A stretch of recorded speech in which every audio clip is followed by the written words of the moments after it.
Today, I want to talk about something that's been bubbling beneath the surface for years. It probably started as harmless football banter, simmered throughout the just concluded season, and now that the season has come to an end, it has completely boiled over. I'm talking about the increasingly thin line between football banter and genuine hatred on social media. Because somewhere along the way, what used to be rivalry and friendly tribalism has evolved into something else entirely. Every fan base gives and takes banter. That's part of what makes football great.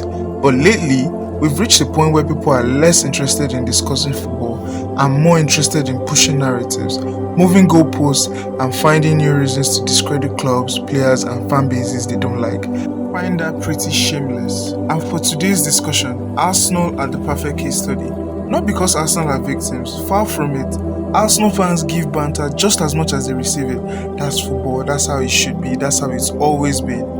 When you step back and look at the discourse surrounding Arsenal over the last few years, especially this season, you begin to notice something interesting. The club has become the center of almost every major football conversation, whether it's the style of play, set pieces, transfers, Mikel Arteta, the title race, mentality, celebrations, or even trophies. Arsenal somehow find themselves at the heart of the debate, and that's where the question begins.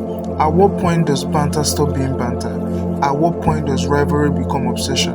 And at what point do people become so invested in a club they claim not to care about that they end up spending more time talking about that club than their own? Let's get into it. If you ask most people nowadays why they hate Arsenal, they usually give you some flimsy reason about the fans, and honestly, I don't think that argument holds much weight. I would respect it more if people just came out and said, I don't like Arsenal because they are winning, or I don't like how much Arsenal fans hype up their players. It's not like a trend that most people feel compelled to jump on because that's just what we do, hate Arsenal. But let's be honest, every fan base does that. Show me one club whose supporters don't talk up their own players and I'll show you a unicorn. What has fascinated me this season is that Arsenal have been the center of football conversations from start to finish. Love or hate Arsenal, one thing is undeniable. This season, Arsenal lived in everyone's head.